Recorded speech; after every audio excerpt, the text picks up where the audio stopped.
บอกเขาไปเลยแค่เคยรู้จักอย่าให้น้องเป็นน้ำรักให้เขาหนักอกหนักใจลูกผู้หญิงเหมือนกันน้องรู้ทันอาการสงสัยถ้าถูกถามถึงน้องคราใดอธิบายให้คลายกังวลถึงเคยเป็นคนดังในหัวใจจะขอหยุดความหวังไว้ช้ำใจน้องก็ยอมทนเจ็บที่ฝันมาลายอุทิศไปเป็นการกุศลพี่กับเขากำลังเริ่มต้นให้กุศลส่งผลกรรมเก่าทุกเรื่องสองเราอย่าให้เขารู้ทุกอย่างเมื่อเดินสวนทางแค่ทักทายบ้างเบา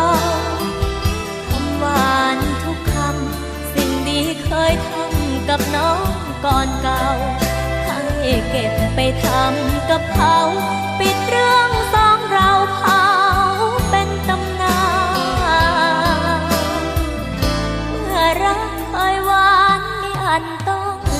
จบอย่าให้น้องต้องติดลมถูกมองว่าคอยเป็นมาถ้าหากเขาระแว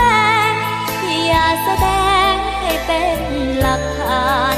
น้องพร้อมจะช่วยยืนยันว่าสองเรานั้นแค่เคยรู้จัก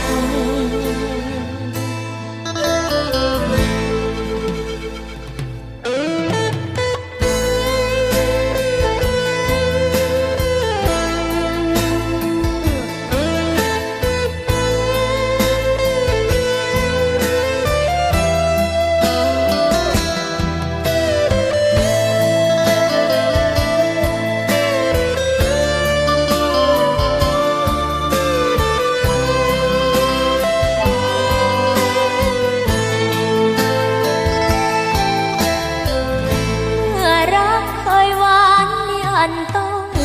จบอย่าให้น้องต้องติดลมถูกมองว่าคอยเป็นมา